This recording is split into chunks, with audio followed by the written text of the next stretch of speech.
Bueno, yo creo que podemos ir comenzando charlando un poquito mientras se conecta la gente. Como siempre, pues viene la presentación de qué va esta charla. Esta charla es específicamente dada para que hablemos de dos cosas muy importantes dentro de cualquier historia de rol y cualquier historia narrativa en general, que son los antagonistas. Acá los vamos a dividir en dos, que son los villanos y las criaturas. Entonces, es una charla muy dada para que narrativamente podamos como crear unos villanos un poco más definidos, más interesantes, y también podamos diferenciarlos de las criaturas que metemos en nuestras historias. Va a estar muy metido hacia el lado del terror, pero les va a servir para cualquier tipo de historia. Entonces, a los que me están viendo en el Instagram Live y a los que están en Discord, les voy a pedir que en algún momento se pueden ir escribiendo. Me gustaría que me contaran cuáles son sus villanos favoritos, tanto, especialmente cinematográficos, pensémoslos así, particularmente en cine. Villanos que les hayan quedado a ustedes como en la cabeza, que ustedes digan, increíble, me parece una representación de lo que es alguien malvado, y pueden dejar si quieren por qué.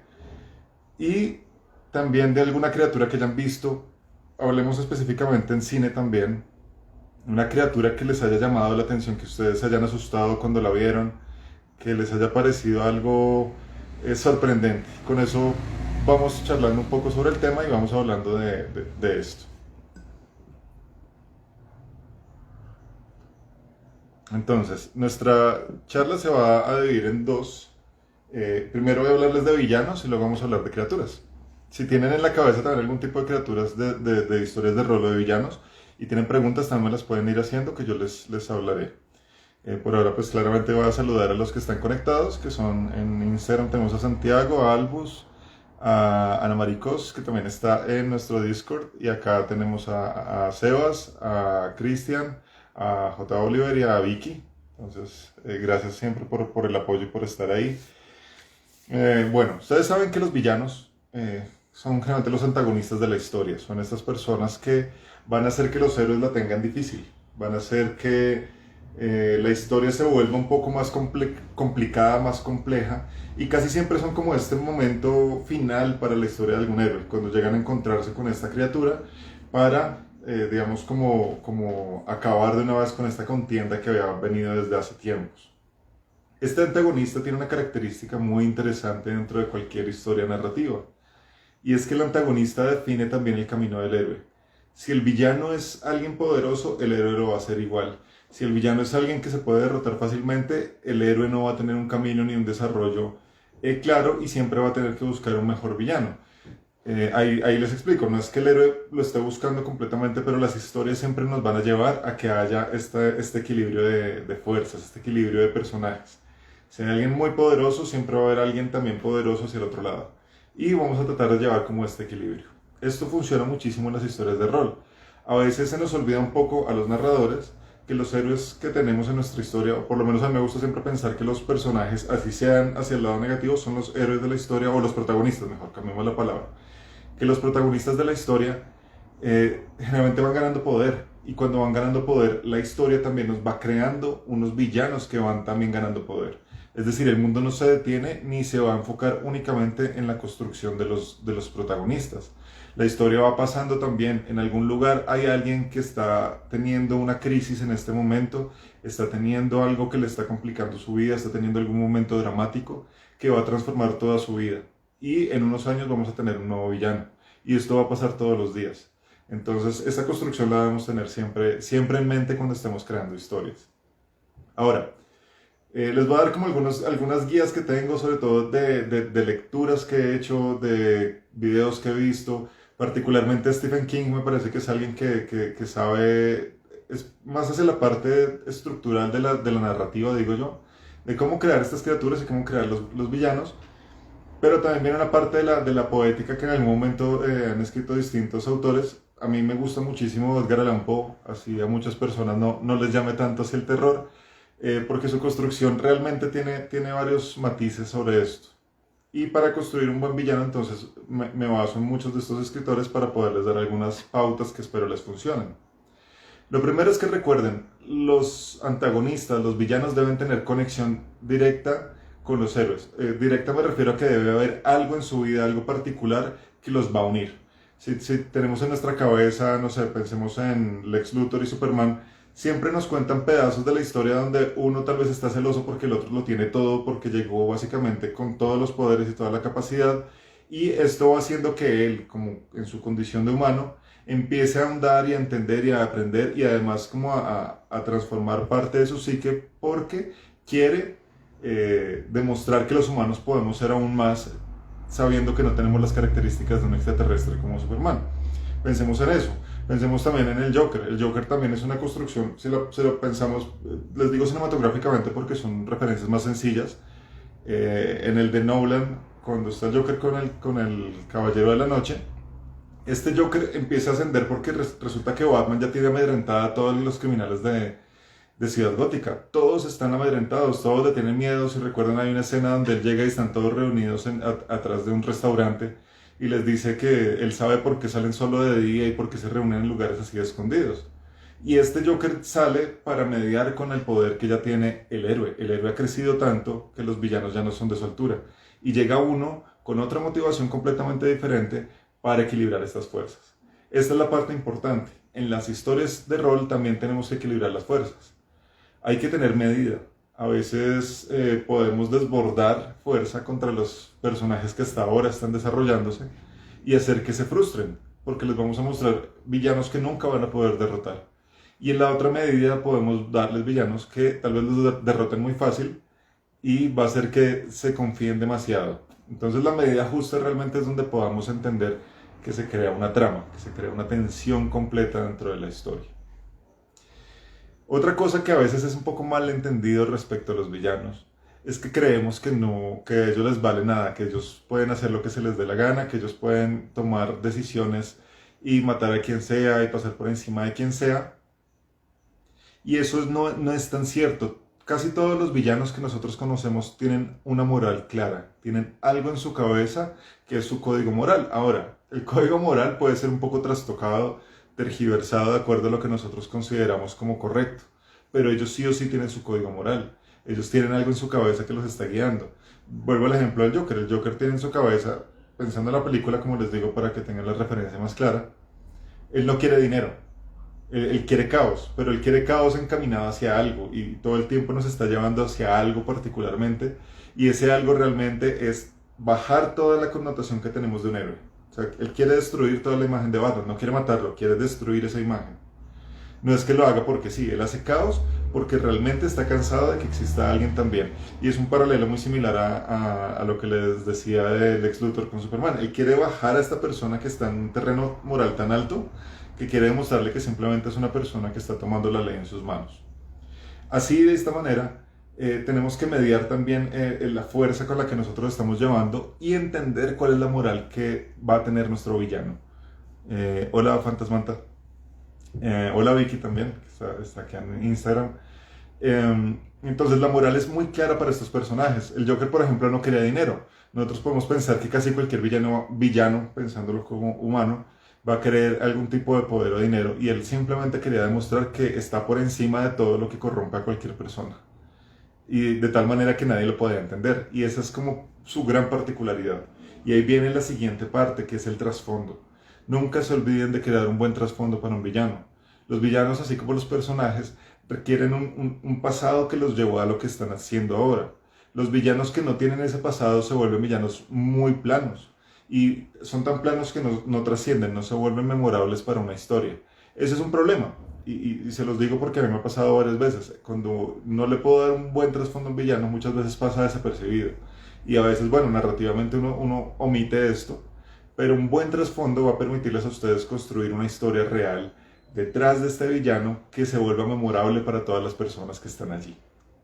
Este trasfondo ustedes lo pueden construir y ya ahorita les voy a dar como una pequeña guía para que lo puedan hacer. Pero es importante entender la motivación de este villano. ¿Qué es lo que lo hace villano? ¿Qué es lo que lo hace antagonista? ¿Por qué es esta persona como que está al otro extremo de la historia? ¿Qué creen ustedes que es lo que le motiva? ¿Qué es lo que le gusta en la vida? ¿Qué es lo que quiere lograr? porque realmente si no le ponemos a un villano, sino la única condición de que quiera acabar con los personajes, pues se vuelve plano, se vuelve simplemente casi como una criatura de las que vamos a hablar más adelante, que está dada para un momento, para una acción, lo derrotan y pasa desapercibida. Mientras que un villano, al igual que un personaje, va construyéndose, va aprendiendo, va investigando, va consiguiendo aliados, va consiguiendo equipo, tiene tiempo para desarrollar su estrategia para acabar con los protagonistas. Es una persona que realmente puede tomarse mucho tiempo para empezar a construir un plan y hacerlo detrás, así como los personajes lo están haciendo. Entonces, estas motivaciones son necesarias si ustedes quieren lograr un villano mucho más narrativo. Adicional a esto, lo que les decía de la medida, recuerden, los villanos tienen que ser oponentes dignos de los personajes, así como los personajes tienen que ser oponentes dignos de los villanos. Si ustedes hacen esta distinción, pensemos en un juego más tradicional tipo Calabozos y Dragones, en la que tenemos un grupo de personajes de nivel 5 y metemos un villano de nivel 15, esta distinción no solo va a notar la superioridad, sino que va a frustrar a los personajes. Además, un villano de ese nivel, ¿para qué va a atacar a unos personajes de nivel 5? No es digno. O sea, recuerden eso. No los va a atacar porque sí, a menos claro que, no sé, se robaron un objeto que no les pertenecía, que es mucho más caro, que hay una motivación detrás, claramente ahí podemos meter la narrativa, pero en general digamos que tenemos que buscar una mediación un poco mayor. Hasta diría yo, sí, que se sienta superior, porque generalmente el grupo va a ser de varias personas contra un solo villano, que puede tener secuaces, pero nunca lo extralimiten, nunca lo lleven a ser esta persona que simplemente los va a acabar. A mí me gusta complementar estas charlas con algunas anécdotas roleras que yo tengo. Alguna vez tuvimos un narrador que nos hizo una jugada con un amigo, pues era un narrador que le gustaba mucho la cuestión del lanzamiento de dados y permitirnos pues que si sacamos un crítico pasaran cosas. Y estuvimos detrás de una especie de sacerdote vampiro. Y este tipo se nos estaba escapando y bueno, por fin llegamos como a su lugar, hizo como su presentación. Yo tenía creo que un guardabosques, mi amigo tenía un mago ladrón, entonces otro que era creo que un guerrero, entonces cargamos y sacamos muchos éxitos, sacamos muchas cosas, teníamos armas mágicas, teníamos muchas cosas como para acabar con esa criatura y sacamos todo de tal manera que en un solo round, en nuestros cálculos, que a veces uno comete ese error, le habíamos bajado mínimo el 95% de la vida, mínimo, o sea, si digamos, y además pensando que fuera como 4 niveles mayor que nosotros. A nuestros cálculos lo hubiéramos derrotado. Sin embargo, este tipo de repente empieza a hacer acciones que ni siquiera eran como posibles dentro de lo que nosotros habíamos construido como nuestra historia. Se cura, hace un montón de cosas, nos ataca, duramos peleando con él como 30 rounds más. Y al final no nos quedó la sensación de qué buen villano, cómo lo derrotamos, sino nos quedó la sensación de que el narrador no lo preparó bien, lo derrotamos fácil y él, para subsanar esto, narrativamente le metió más cosas, de tal manera que lo volvió súper overpowered que al final casi nos acaba a todos. Y la sensación realmente, después de haber estado en una historia que llevamos varias sesiones tratando de llegar a este villano, de descubrirlo, fue insatisfactoria, fue muy triste, fue como... O sea, realmente se vuelve casi como un videojuego donde llegas al boss y estás al punto de matarlo, pierdes y vuelves al punto de inicio, cargas y sigues jugando. Se sintió así, no se sintió como un momento épico donde uno dice, bueno, si acá me muero, no me importa, me voy a lanzar y voy a hacerlo, sino que pasa esto. Entonces, recuérdenlo, los oponentes, los villanos deben ser dignos. Voy a leer un momentico acá un par de cosas. Como les digo, de nuevo les recuerdo a los que llegaron. Si pueden escribirme acá, cuéntenme un poco qué villanos de películas recuerdan que les hayan llamado mucho la atención y qué criaturas de películas específicamente recuerdan que les hayan como causado esta pequeña sensación de que la nuca se eriza, esta cuestión de miedo ligero en pantalla. No tienen que ser películas de terror, pero esas criaturas que a veces son como personificadas de una manera tan asquerosa. Por ejemplo, el laberinto del fauno. A mí me parece que las criaturas que crea Guillermo del Toro son una cosa maravillosa siempre. Y el laberinto del fauno tiene, no solo el fauno, sino tiene un montón de criaturas que salen allí que la verdad a mí me causan, ¿cómo decirlo? Como un pequeño escalofrío, como que digo, son tan humanizadas, pero a la vez no son tan reales que es increíble cómo logra este efecto. Cristian me decía Cersei y Meñique, claro, esos son dos dos villanos en series que son increíbles. A mí me parece que el arco de Cersei lo dañaron claramente en la octava temporada, fue muy mala, pero ese arco de Cersei, la forma en que ya va cayendo en una locura también como megalómana es increíble. Me gusta mucho esa transformación de personaje y el meñique también. Littlefinger es un personajazo, me parece que es uno de estos villanos que no se revela completamente y que son como los que van contaminando los oídos de todo mundo para manipularlos. Grandes, o sea, son muy buenos villanos. Sebas me dice que el guasón de Killing Joke en la historieta, sí, sí, sí. El Joker realmente, a mí personalmente me gusta mucho la construcción del Joker como villano, en todas sus facetas, excepto la de Jared Leto. El xenomorfo de Alien. A mí me encanta toda la cuestión de Alien. Me parece que los xenomorfos y todo lo que construyó Giger es como tan orgánico y como tan desagradable que te causa ese pánico. La criatura como con otra complexión, con esta cuestión de la baba ácida que tiene, su capacidad letal me parece genial. Entonces sí, sí, sí, ahí también me parece que los xenomorfos. Vicky dice que Hannibal es increíble, sí, ahorita justamente voy a hablar de Hannibal. Eh, Beltenebros, nuestro amigo narrador, dice que Drácula, que es un malvado muy inteligente, ahorita también justamente es uno de mis ejemplos, especialmente pues vamos a hablar de Drácula Bram Stoker y de Drácula, el de la película. Hola, Mano. Con Mano de Mitril hicimos ayer un ejercicio narrativo bien interesante en el que yo era un cazarrecompensas, cazador de criaturas y él era un noble que me contrataba. Estuvo bien divertido.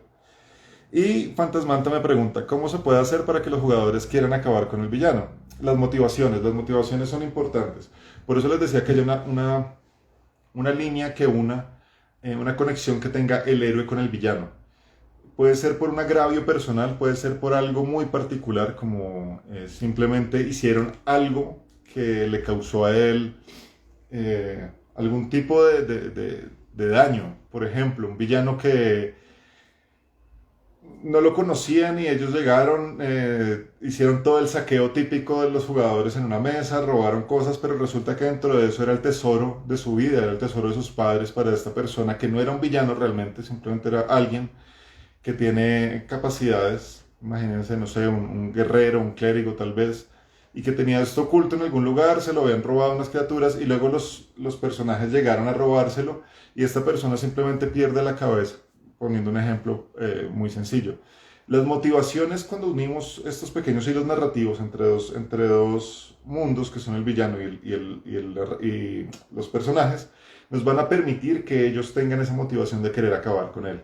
Ahora recuerda, si los personajes no quieren, el villano no se va a quedar quieto. Por eso es muy importante que lo tengan en cuenta. Los villanos son como los personajes. A mí me encanta pensar en eso, son como los protagonistas. Ellos no se van a quedar quietos. O sea, les pongo un ejemplo. Ustedes vieron, pues han visto las de James Bond. No sé si recuerdan esta, se me olvida el nombre, creo que fue la penúltima con Daniel Craig. Que está que era un ex agente, que también fue un 007, que por una cuestión del gas él tiene la mandíbula y se la quita en algún momento. El tipo tiene todo un plan detrás, incluso que lo llevaran a este lugar secreto del MI6 para poder entrar de nuevo a este lugar. El tipo es un genio y hace todo para poder llegar allá, incluso por encima de M y por encima del 0007. ¿Qué pasa? Que puede que ellos no lo estuvieran buscando, ellos no lo contemplaban como villano, pero él no se iba a quedar quieto. Entonces recuérdenlo siempre, los villanos son como los personajes jugadores, van aprendiendo. Si los personajes jugadores se fueron a otro plano y duraron 7 años en ese plano, el villano que se quedó acá también tuvo 7 años para aprender. También tuvo mucho tiempo para estudiar, para aprender otras artes, para contratar un nigromante, para hacer lo que quisiera de acuerdo a la historia que ustedes tengan. Entonces ténganlo siempre en cuenta. Y para poder construir narrativamente a un muy buen villano, según lo que yo he podido leer, piensen en 3 características primero. La primera la voy a desglosar ahorita, pero les digo, primero que sea de 3 dimensiones, es decir, que no sea un personaje plano completamente. Su motivación no es acabar con los personajes, con los protagonistas de la historia. El villano seguramente tiene familia o tiene alguna otra motivación, tiene algún amor perdido, tiene algún dolor que está allí latente. Entonces piensen en qué dimensión tiene. También tiene gustos. Eso es un villano. Los villanos no están hechos únicamente para la vida de los protagonistas. Los villanos también pueden salir a comer, pueden salir a beber, también pueden ir a conocer el resto del mundo. Los villanos tienen motivaciones. Y la otra dimensión sería la parte de las debilidades. Recuerden que por más que sean villanos, son y deberían tener fallas, deberían tener defectos, deberían tener debilidades. ¿Por qué? Porque cuando hay un villano que es completamente perfecto, pierdes la gracia también de una historia bien construida. Porque los personajes sí tienen esas debilidades. Y si no las tienen, por lo menos van a tener los dados también que en algún momento les van a dar debilidades. Entonces recuerden mucho eso.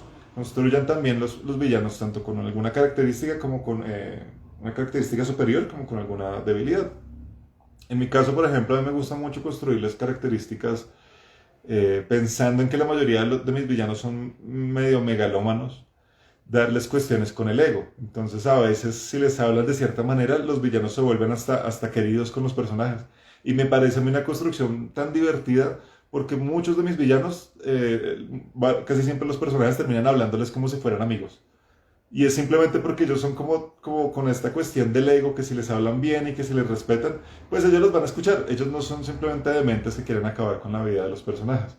Entonces, en las últimas mesas, por ejemplo, en la de Supernatural, incluso en la de Cult que terminamos anoche, me da mucha risa porque los jugadores llegan a un punto donde sienten esa intimidad con este villano, sienten esa cercanía con él, y el villano les responde porque su debilidad principalmente es que los alaben o que les mientan, o hay distintas características que yo les pongo como habilidades. Si los personajes son capaces sin saberlo de darles por el ladito, pues estos villanos no quiere decir que se vayan a volver aliados, simplemente su forma de actuar con ellos va a ser diferente y los van a intentar matar de otras maneras. No van a ser simplemente como de frente a explotarlo todo. La segunda, o sea, la primera, tres dimensiones. La segunda es humanícenlos. Y ahí viene todo lo que les estaba diciendo en este momento. Yo sé que en algunos otros settings estamos hablando de posibles villanos que son de otras características alienígenas, que vamos más allá de seres que están un poco más allá de nuestra imaginación, pero de todas maneras denles ciertas características humanas, algunos gestos, palabras, la forma en la que hablan, la forma en que se acercan. Cuando ustedes logran humanizar, permiten un vínculo también psicológico con los personajes. Cuando yo siento que el villano es un poco más cercano a mí, también siento que puedo derrotarlo. En algún momento me pasó que saqué una criatura que era como supuestamente Lucifer, y ellos sintieron que era como tan cercano que pensaron que podían derrotarlo. O sea, realmente en un momento los vi intentando armar un plan para acabarlo. Y este para mí era un villano que estaba por fuera de los personajes, pero realmente estaba dado para proponerles algo. O sea, esa es mi motivación. Yo no quiero acabar con ellos porque ellos no son nada para mí, no son oponentes dignos. Fácilmente puedo haber llegado a cabo con ellos y acabó la mesa. Pero mi villano tenía otra motivación. Necesito de ellos y quiero ofrecerles un trato. Claramente van a perder todo lo que ellos son si aceptan este trato. Entonces, si se dan cuenta, la motivación también nos da esas características diferentes. No piensen los villanos como seres unipensamiento que solo quieren acabar con los personajes. Se los recomiendo también porque en algunas historias me ha pasado y realmente uno se aburre un poco porque tienes un villano que está detrás tuyo todo el tiempo intentando matarte y no pasa nada. Para los que son un poco más viejos, como de mi generación que vieron MacGyver, que vieron esta serie del tipo que podía armar cualquier cosa con una navaja suiza y con algunos alambres, él tenía un villano que era Murdoch, y este villano era un tipo que parecía, no moría nunca en la vida, no moría, le pasaba de todo y nunca moría, solamente salía un poco más desfigurado la siguiente vez. Pero el tipo sí tenía en la cabeza que quería destruir a MacGyver, y su destrucción era como hacerle que todos los planes le salieran mal. Entonces, esas motivaciones también les van a ayudar a ustedes a construir mejores historias. Hola, Caro. También saludo aquí a los que llegaron. Caótico Estúpido ya llegó. Muy bien. Mavis también. Leo aquí un par de cositas más. El T-1000 como criatura. El T-1000 es más una criatura porque no le dan tanto trasfondo, pero es tremendo. Me encanta también la cuestión de Terminator. Gollum es otra especie de antagonista villano muy bien logrado. Claro, Gollum, por ejemplo, no es un villano de la historia completo, pero sí es un antagonista. Y es de estos antagonistas que a mí me encantan en las historias que son, te facilitan cosas narrativamente, pero te están quitando cosas narrativamente. Ayudas a los héroes, pero les quitas cosas a los héroes. Y son estos villanos que finalmente buscan, si ustedes piensan, es un villano que no buscaba la redención, buscaba un objeto que tenía toda la obsesión de él. Y al final no se puede redimir, o sea, es como se redime en cierta manera porque hace algo que no pudo hacer el protagonista en ese momento, la persona que cargaba todo, pero el villano sí lo logra. Entonces, los arcos narrativos también funcionan acá.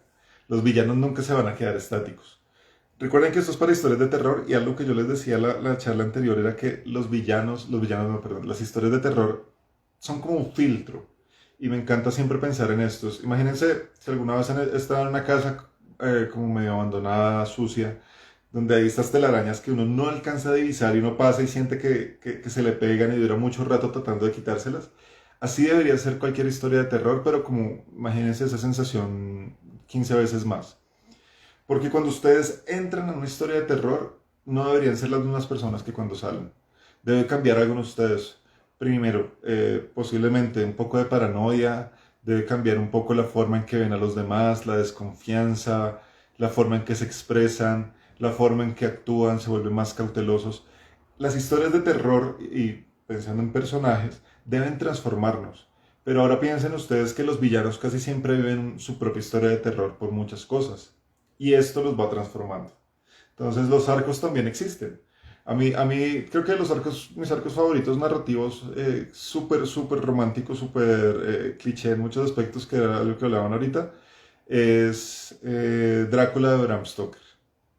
El tipo comienza como un héroe, como un caballero justo, eh, luchando por la iglesia, luchando por unos ideales y cuando regresa se da cuenta que por más que está persiguiendo la gloria de Dios, Dios no lo escucha, así que se va en contra de él y se vuelve el antagonista de la historia. Y luego tiene un amor perdido que es latente, es un amor que todo el tiempo está yendo y viniendo, yendo y viniendo. Y su motivación realmente es tratar de ser feliz.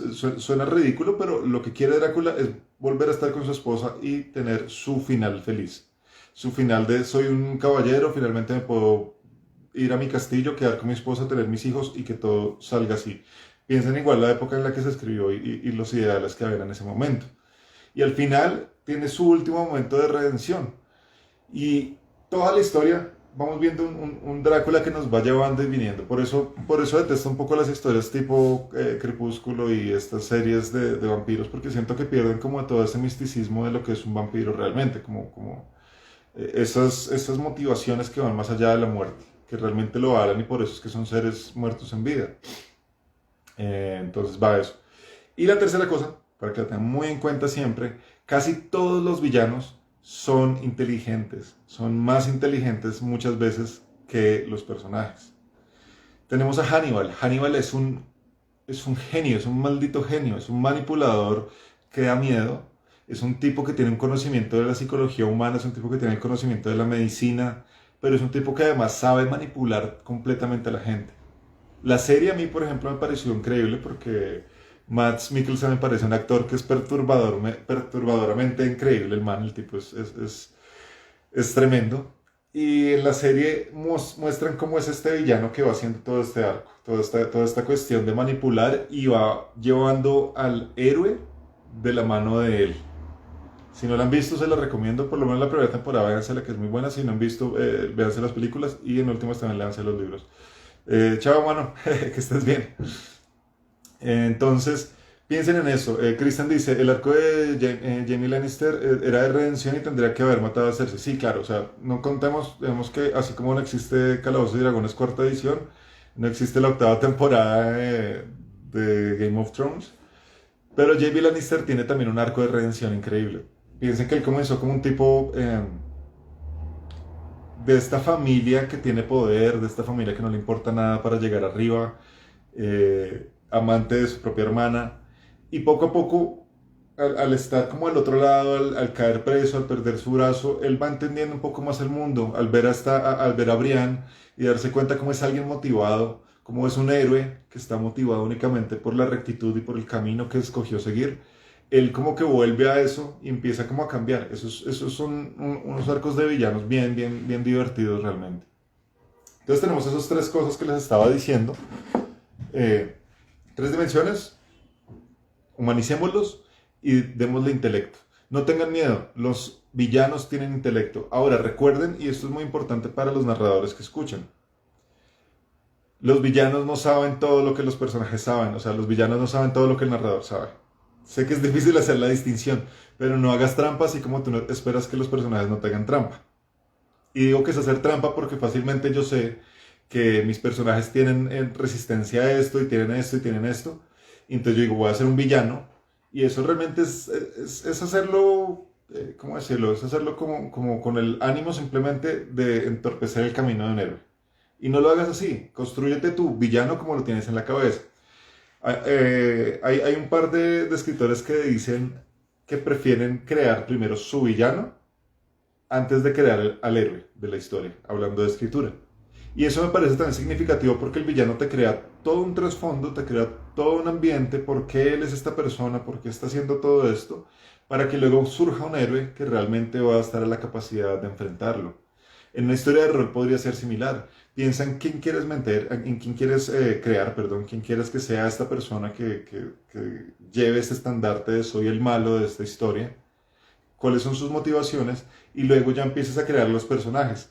Que los personajes tienen, vuelvo el ejemplo porque sé que muchos de acá juegan fantasía épica tipo Calabozos y Dragones, tienen una espada que va a servir para matar vampiros y mi villano es un vampiro, pues no importa, dale trasfondo, dale toda la cuestión detrás, tiene héroes, además puede tener secuaces, de repente en algún momento llega y se entera con uno de sus espías que tienen esta espada y va a mandar a sus espías para robarle la espada para luego atacarlos.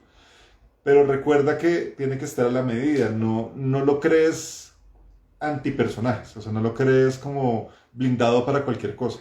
A mí me gustan mucho los villanos que a veces los personajes con una idea los logran herir muy rápido y como que se sienten esa satisfacción, luego el villano pues sale como con alguna otra cosa, alcanza a atacarlos, pasa una u otra, lo derrotan, pero al final se siente como este ir y venir y que realmente fue muy narrativo y no fue como, ah no, es que él es inmune, ah no, es que él tiene esto, ah sí, es que él se corre, hace esta magia que no les permite hacer nada. Eso hace que se corte completamente la intención de tener un villano. Ahora recuerden que estamos hablando de villanos grandes, del final, del boss, del malo de la historia. Porque pues hay villanos un poco más pequeños que podemos ir metiendo cada tanto. Fácilmente el ladrón que vive a 3 cuadras de donde yo estoy y que no lo conozco, pero que está esperando y acechando a ver si algún día llego y salgo a medianoche y me puede robar, puede ser un villano menor. No es un villano que esté construido para muchas cosas, un villano menor que puede tener un arco chiquito donde puede pasar algo, donde puede transformar parte de mi historia, donde puede terminar allí y no volver a saberse de él en la historia. Pero estamos hablando de los villanos grandes. ¿Cómo podemos construir, ya para terminar esta parte de hablar de las criaturas? Primero, piensen en modelos de la vida real. A mí en lo personal no me gustan tanto los villanos de las historias hechas. Me gustan más los villanos de la literatura, los villanos del cine, los villanos de las series. Cuando ustedes van a construir un villano, piensen, ténganlo en la cabeza. Pero mi consejo particular para los que son más novatos, incluso si quieren llegar a hacer esto a nivel escrito, es que no hagan villanos que ya conoce todo el mundo. Tomen cosas, pero no los hagan igual, porque se vuelve un poco decepcionante en algunas maneras. Se los digo de experiencia porque yo lo hice. Un ejemplo es, vuelvo a la historia de Drácula. En Ravenloft existe Strahd. Strahd es la bioimagen de Drácula de Bram Stoker. O sea, es lo mismo, es casi copia y pegue metido en un mundo fantástico. Hablo de Strahd cuando surgió segunda edición, tercera edición. El de quinta tengo mis reservas, pero hablamos de eso, de esa historia. Y es exactamente así, y cada 100 años va apareciendo una chica que tiene el mismo rostro de su amada, y entonces el tipo se obsesiona y vuelve, pasan mil cosas.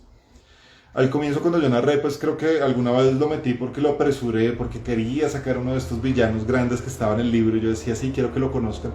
Y creo que pasó más como un vampiro cualquiera. Y ya. Ya como unos años después, que ya había leído mucho más, que volví y retomé mis lecturas de de literatura clásica, volví y retomé cosas diferentes, empecé a ver otras series, otras películas. Cuando volví a hacer una aventura que fue como la primera que se escribió antes de crear Ravenloft, que es una fiesta en la casa de Strahd, que luego la hicieron una reedición en el castillo Ravenloft. Cuando hice esto les mandé a los jugadores una carta, una tarjeta de invitación para esto, era como una sesión de noche y cada personaje tenía como su nombre y toda la cosa.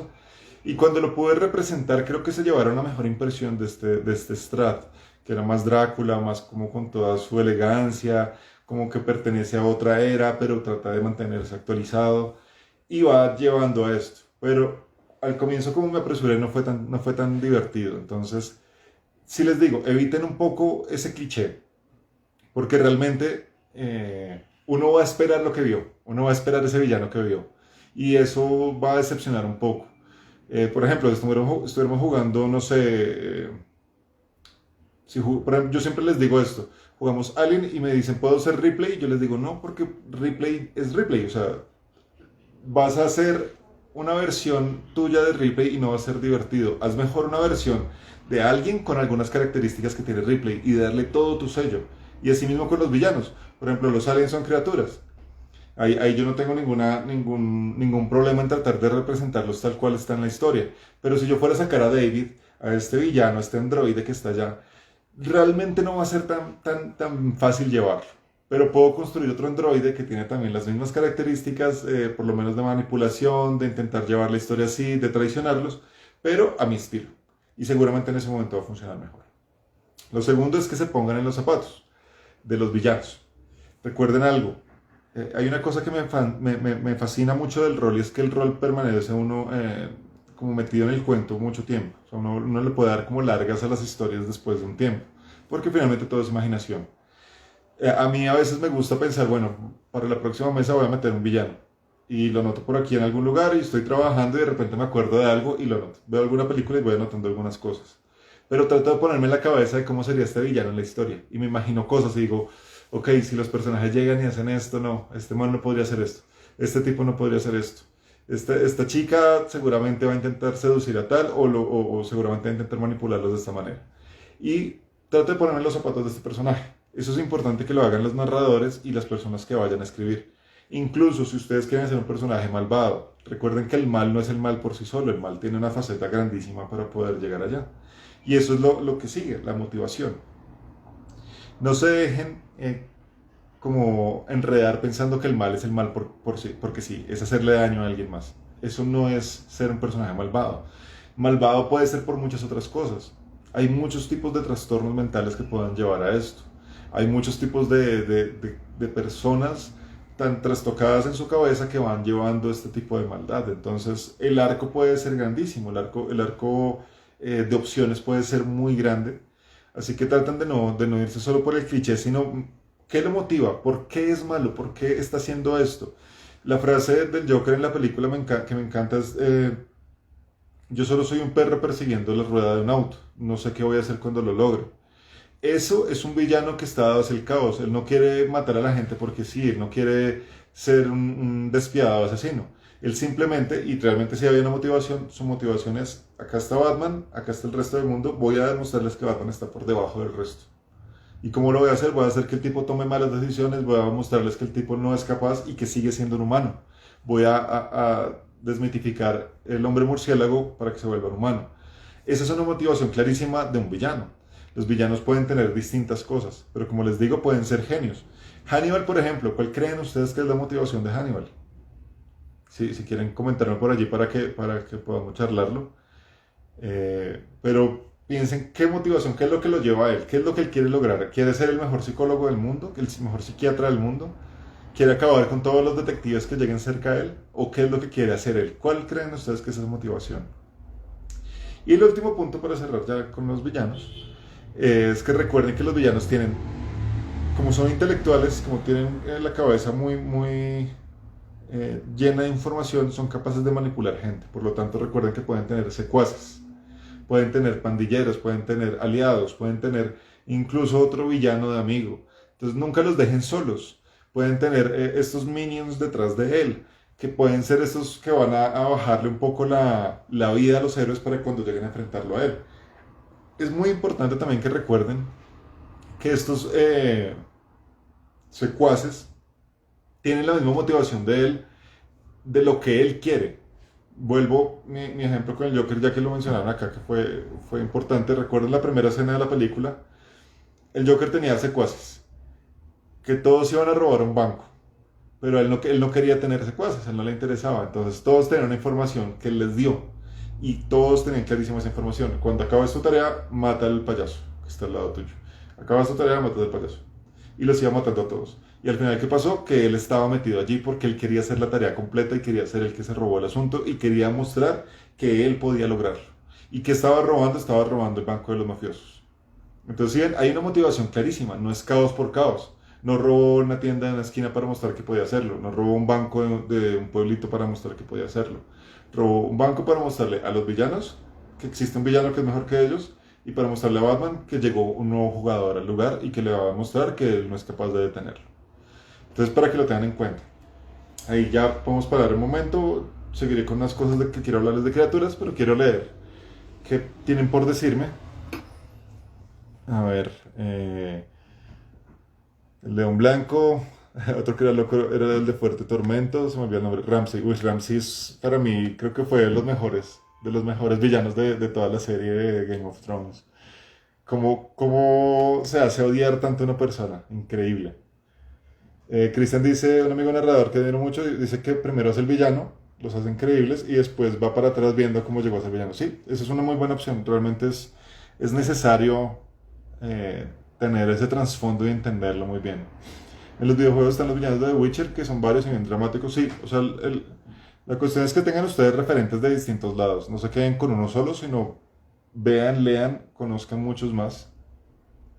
Muchos enemigos, ajá. Vicky dice otro villano que me gusta es Eric del Fantasma de la Ópera. El trasfondo es tremendo, sí.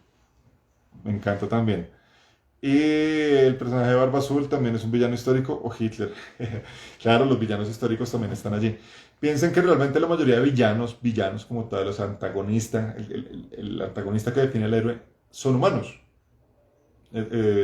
Casi siempre los tenemos. Por ejemplo, es muy difícil a veces hablar de la genialidad de Sherlock Holmes si no pensamos en Moriarty.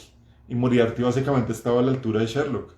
Entonces, los villanos tienen que estar allí como con un enemigo que sea realmente digno, que sea realmente capaz de llevarle la historia. Y ahora, bueno, si quieren contarme las criaturas que han visto, ya por ahí me dijeron que los xenomorfos. Recordemos que los monstruos o criaturas, particularmente de terror, tienen unas características muy puntuales. Lo principal es que son impredecibles. Recuerden que, y lo ideal para las criaturas en general, es que los vuelvan ustedes impredecibles, que no sean tan fáciles de dilucidar porque generalmente salen de la imaginación y salen de lo que nosotros conocemos. A mí me gusta mucho pensar en las criaturas que tiene Guillermo del Toro. Si ustedes vieron Hellboy, sobre todo la 2, tiene un par de criaturas que me gustan mucho, como el Hada de los Dientes. Son criaturas que se basan en cuentos tradicionales, en el lore tradicional, pero tienen una transformación. Esta cuestión de que sean impredecibles hace que algunas veces los villanos los usen como parte de sus secuaces. ¿Por qué? Porque fácilmente les pueden dar alguna motivación y los mandan al mundo para que hagan caos como ellos quieren. Porque las criaturas en la mayoría carecen de inteligencia superior, carecen de una inteligencia como los humanos. Las criaturas andan a puro instinto y este instinto tiene que quedarse revelado en la historia, tiene que sentirse como una revelación, tiene que sentirse que no podemos identificarlos. Es diferente ver un perro, no sé, voy por la calle y veo un Doberman que sale y me ladra y como que me asusto, digo que es un perro guardián, seguramente es muy territorial, tal. Si yo veo un perro zombie, hablemos de Resident Evil, entonces de un perro que está en carne viva y está afectado por un virus, por el T-Virus, no va a actuar como un perro normal. No me va a ladrar simplemente porque es territorial. Él tiene otra motivación, pero su motivación va instintiva, va a algo que es más biológico. Y esta es la parte que se vuelve más divertida para uno como narrador. ¿Cómo le das este fondo a una criatura para que empiece a moverse? Entonces recuerden, el lenguaje corporal de una criatura no funciona igual que el que conocemos. Como les digo, por ejemplo, este perro. El perro normal uno dice, ok, el perro tiene las orejas así paradas, está bravo y me está gruñendo, ya sé. Pero si veo un perro transformado que es carne viva, ya ahí yo no puedo decir si está haciendo esto o está haciendo lo otro. Si veo, no sé qué otra criatura, por ejemplo, una que les puse en Cult, que era como un bulto de piel que tenía tres brazos y se arrastraba. Entonces, y tenía como una especie de boca, pero un bulto de carne. Ellos no sabían qué carajos estaba pasando, le dispararon y no sabían si hacía daño o no, no entendían, lo comparaban como con una especie de rata, pero no sabían cómo era porque eran tres manos que se van arrastrando en ese momento. Esta salida un poco de lo que es una criatura, de lo que es lo que nosotros conocemos como algo tradicional, es lo que va a permitir también generar el desasosiego en los personajes. La cuestión donde todos empiezan a mirar la hoja y empiezan a buscar de alguna manera, con esto puedo atacar, con esto puedo darle, tiene fuego, tiene tal cosa, y empiezan todos como desesperados a buscar una opción. Esa cuestión de lo impredecible también viene con la cuestión de que no lo conocen. Y hay algo con lo que yo juego mucho con las mesas de terror, y es que siempre van a tratar de buscar un referente. Nuestro cerebro está hecho para que cuando algo de terror, algo de miedo, algo de horror está afectándolo, trate de identificarlo desde una razón. Tratamos de racionalizar qué es lo que está sucediendo. Tratamos de llevarlo hacia algo significativo y cercano. Ah, seguramente esto que sonó fue porque se cayó tal cosa y tal otra. Seguramente pasó. Y tratamos de darle una justificación. En las mesas me gusta porque todos tratan de justificar o de entenderlo o de decir, ah, seguramente va a pasar esto. No, pero yo quiero intentar tal cosa, quiero hacer esto. Y te va dando una motivación adicional dentro de la historia. Cuando entre más extraño y entre más salido de lo que un personaje puede conocer, mucha mayor va a ser la motivación para los personajes. Muchas más ganas les van a dar de investigar, de saber qué pueden hacer. Para comenzar a crear, si quieren crear sus propias criaturas, piensen primero en que es un punto de partida muy sencillo. ¿A qué le teme la gente en general? Piensen, léanse cosas sobre las fobias, no se queden en las típicas. Hay muchas fobias, por ejemplo, todos conocemos la agorafobia, seguramente la hemos escuchado de alguna manera, pero también existe ahora una cuestión que se llama una fobia social. No recuerdo el nombre total, pero es como una especie de agorafobia digital. Es miedo a publicar algo para que la gente lo vea, es miedo a salir en cámara para que la gente me vea, es miedo a hablarle a las personas por micrófono. Y es un miedo que empieza a generarse fuerte desde adentro, que te empieza a sudar las palmas de la mano, que empieza a tener respiración entrecortada, y son nuevos miedos que se están generando a partir de las nuevas costumbres que tenemos. Hay distintos tipos, por ejemplo, hay un miedo, hay una versión puntual que tenía alguien que yo conocía que era a las uñas cortadas. No a la uña como tal que está pegada al dedo, sino al trozo de uña puesto en algún lugar. No era que le diera miedo, y de nuevo lo que les digo, recuerden que los miedos también vienen con una cuestión de aversión, incluso de asco. Entonces al ver esto, como que llegaba a algún lugar, imagínense que ver un pequeño montículo de uñas cortadas, pero que son uñas además largas, que no sabemos de quién son, y esta persona empieza como que se eriza y como que le da asco. Esa sensación es la que buscamos en una historia de terror. Eso es lo que nos va a servir y va a ser un poco más significativo para llevar a ese nivel una historia. Eh, Recuerden, la mayoría de criaturas que podemos poner en escena, y criaturas como les hablo sobre todo de terror, tienen una capacidad de violencia que sale también de nuestra cabeza. Son capaces de violencia inimaginable. A diferencia de un villano se puede detener. Un villano puede decir, ya acabaste con él. La criatura puede seguir y puede seguir y puede ser extremadamente violenta. Puede llegar incluso hasta el gore, hasta este momento donde puede destazar y destruir. Esta criatura, esa capacidad es otra forma de introducir el temor en una historia.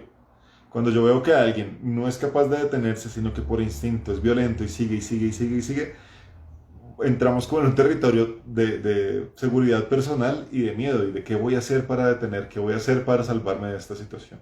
Entonces recuerden que las criaturas generalmente, criaturas como tal para las historias de terror, tienen esta capacidad de ser terribles hacia la violencia, de ser impredecibles, y hay un factor que es para todos en general que les digo, úsenlo siempre y nos funciona en la vida real, y es que la imaginación personal es el peor arma para una persona. Nuestra imaginación va a hacer que todo sea terrible, todo sea más terrible de lo que es.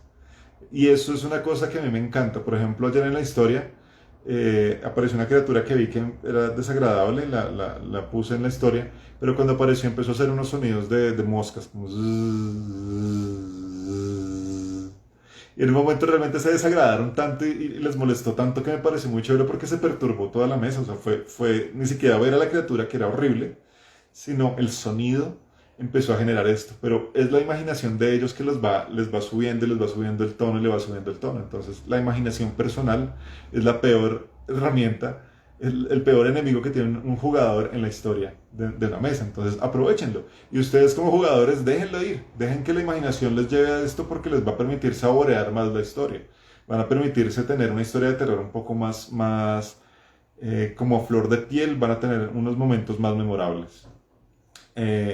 Adicional, las criaturas para este tipo de cosas no se deberían poder controlar. Claramente podemos tener un villano que los puede haber creado y que el tipo puede hacerlo, pero en general, digamos, no es que, de nuevo vuelvo a estos perros zombies, no es que yo como héroe, entonces yo como era domador de perros, entonces yo también lo voy a poder domar. Tiene que quedar clarísimo que son impredecibles y que son incontrolables. Cuando ustedes sienten eso van a empezar a generar mucho miedo en los personajes. Alguna vez yo saqué algunas ratas grandes, unas ratas gigantes que tenían rabia. Tenían... Es otra historia de ratas porque en esta fue en un barco. Eran unas ratas que pues tenían todo el hocico lleno de rabia, de baba, perdón, por la rabia. Y los personajes, claro, de entrada sabían, aunque los jugadores no, los personajes no sabían, los jugadores sí sabían que eso era rabia. Y era jugar con el asunto de, si nos muerde, estamos perdidos. Y no sabían qué hacer, eran como cuatro ratas y estos eran personajes que ya llevaban un tiempo aventurando, pero el miedo en ese momento de algo tan cotidiano, pero de esta criatura que saben que tiene algo más, fue muy bueno para ellos tomar decisiones y fue muy bueno para mí para poderles dar esa sensación de algo mucho más terrible. Y realmente eran ratas, con rabia, pero pues ellos tenían magia, o sea, la situación era muy diferente, pero me sirvió muchísimo que la imaginación de ellos mismos los traicionara y los llevara a ese momento de pánico. Y finalmente, no duden en usar apariencia horrible para sus criaturas. Si quieren perturbar un poco a las personas, tienen que ser desagradables. El terror está muy ligado al asco, y recuérdenlo siempre. La sensación de asco muchas veces le queda a uno cuando uno está viendo alguna película de terror, como que uno ve y no es como, que horrible, el exceso de sangre, los dientes, las tripas, todo esto. Esta sensación de asco, esta sensación que lo perturba a uno, está muy ligada. Y si son capaces de lograr estas dos cosas, van a permitirse criaturas más memorables. Ahora, les dejo un ejercicio para todos si lo quieren hacer, si me lo quieren compartir acá por mensaje directo, si me quieren enviar, si lo quieren poner aquí en el Discord, como quieran. Creen una criatura ustedes mismos bajo estas características. Primero, ¿qué es? ¿Qué criatura es? Traten de definirla en una línea. No hagan un párrafo, no hagan un libro completo definiendo la criatura, sino una línea. ¿Qué criatura es? Por ejemplo, son 3 Doberman que son zombies. No son zombies del tipo zombies que están con un virus de rabia modificado. Esa es mi criatura, por ejemplo. ¿De dónde viene? Entonces, póngale un lugar de origen, pero también entender de dónde surgió esta criatura. No es como que digan, no, viene de Manchester. No, viene de tal laboratorio donde estaban haciendo pruebas cosméticas y en estas pruebas cosméticas pasó esto. Estoy contando una historia que ya todos conocen para que sea mucho más referenciable. Y esta criatura es así, así, así. Ahora, ¿qué come? Pero cuando piensen en qué come, no piensen simplemente en, no, come carne humana, come sesos, no, sino también qué otro tipo de alimento tiene. Hay criaturas que se alimentan del temor de los demás. Hay criaturas que se alimentan del llanto y de la tristeza de los demás. Piensen en las sensaciones como que pueden ser desagradables y piensen que en alguna de esas se puede nutrir a esta criatura. Piensen qué fortalezas y debilidades tienen. Pónganle por lo menos 2 y 2. Por ejemplo, estos perros son extremadamente fuertes y son extremadamente rápidos. Debilidades, les hace mucho daño el fuego. ¿Y qué otra debilidad le podemos poner? Si ustedes los golpean con un objeto contundente, digamos un bate o algo muy fuerte, les pueden hacer mucho daño también. Entonces ya tenemos 2 debilidades, 2 fortalezas. ¿Qué sabemos de ellos? Entonces podemos saber que se escaparon unos perros de un laboratorio. ¿Qué sabemos? Pregunten qué saben los protagonistas, qué saben los personajes o qué sabe la gente en general. No uno como narrador porque uno es omnisciente en ese caso. ¿Y cuál es la motivación final? ¿Qué creen que quiere este personaje, esta criatura? ¿Qué es lo que necesita? Por ejemplo, si son estos perros, ¿qué es lo que están buscando? Están buscando comida y están buscando un refugio. Ah, ok, un refugio. ¿Por qué un refugio? Pues resulta que igual en su instinto, ellos siguen siendo perros. Y como perros están buscando un lugar donde se sientan más tranquilos, pero donde sientan que van a tener una fuente de carne continua. Ah, eso es diferente a un perro zombie que simplemente tiene un pensamiento, es comer, comer, comer, comer, comer, hasta que lo maten. Entonces, si ven, vayan construyendo, si quieren hacer este ejercicio y me lo quieren mostrar, me parecería genial, yo les daré mi opinión. ¿Qué es? ¿De dónde viene? ¿Qué come? Fortalezas, debilidades, ¿qué sabemos de él? ¿Y qué quiere? Si quieren hacerlo más cortico no hay ningún problema. Termino de leer un par de cositas rápidas. Saludo también a Andrés Arta, ¿cómo estás? Esperemos que el otro mes tengamos una de tus charlas de PBTA, que fue muy buena la que diste. Odiar Galán, Caro, sí, creo que te río un montón con mis anécdotas. Juancho, ¿cómo estás? Gran narrador de Tulu. Y bueno, acá nos decía, eh, Sebas decía que Barba Azul fue un villano histórico. Ah, bueno, ya eso lo hablamos ahorita. Criaturas, ¿qué opinas de las clásicas? Momia, Hombre Lobo, Vampiro. Tienen muchas réplicas, pero siguen apareciendo. No dejan de trabajar. Recuerdo la canción de Hombre Lobo en París. Para mí, estos son más monstruos que criaturas en general. Son más arquetipos, digo yo. Pero es diferente, por ejemplo, si en Ravenloft yo le saqué un lobo hombre. El lobo hombre básicamente es una transformación diferente. No es que sea un lobo el que muerde un hombre para que no se vayan a ir por el chiste básico, sino es otra transformación que es mucho más feral, mucho más salvaje dentro de lo que es. Y es una maldición que le cae a una criatura. Es una maldición que le cae a un lobo y se transforma en un humano. Y cuando se transforma en un humano, se vuelve un humano sanguinario. Y este humano vive y tiene la capacidad de transformarse y no necesita la luna llena. Eso es transformar una historia tradicional a algo diferente. Y este lobo hombre es sanguinario porque tiene en su ser el instinto del lobo, pero además esta transformación que no lo ha permitido entender. Durante un tiempo vivió como humano, mientras entendió cómo funcionaba el mundo, mientras aprendió a hablar, pero además apareció como un humano adulto, de acuerdo a la edad que tenía el lobo. Y esto le transformó completamente su capacidad y lo volvió sanguinario. Ahí te cambia un poco la historia. Como les digo, estos consejos son sobre todo para criaturas de terror. Entonces, a veces pasa, y eso es el último consejo que les puedo decir, es sálganse del cliché, porque el cliché nos va a llevar a una sensación de yo ya lo vi. Y este ya lo vi no nos va a permitir meternos en una historia de terror. La historia de terror tiene que sacarnos de la comodidad. Si es un vampiro, ¿qué pasa si es otro tipo de vampiro? ¿Qué tipos de vampiros podemos estar metiendo? Y además, ¿qué pasa si no es un vampiro que sea simplemente alérgico a la plata y que le puedas acabar con una estaca o cortándole la cabeza? ¿Qué pasa si es otro tipo de vampiro? ¿Qué pasa si le empiezas a meter un trasfondo diferente dentro de esto? ¿Qué pasa si es un vampiro como que tiene algún tipo de maldición y lo que hace es robar recuerdos? Cada vez que succiona la sangre, lo que hace es robarle recuerdos a la persona. Y tiene otro tipo de debilidades. Y empiezas como a construir una historia detrás de este vampiro, pero además lo vuelves único. Y esta es otra historia fundamental con esto. Lo puedes volver único. Y si vuelves única una criatura, puedes volverla como mucho más importante dentro de tu historia.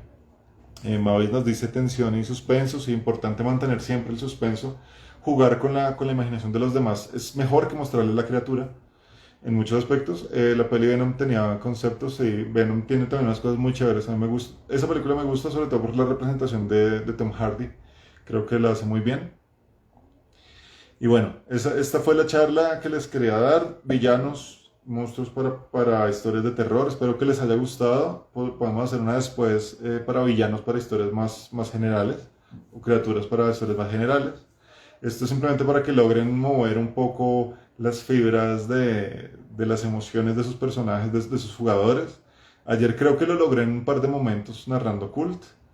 Y pues nada, hay que aventurarse. Un consejo que me pedían ayer para los narradores es equivóquense, o sea, no tengan miedo, láncense, equivóquense. Yo, la verdad, ahora estoy usando y estoy experimentando un montón mi narración.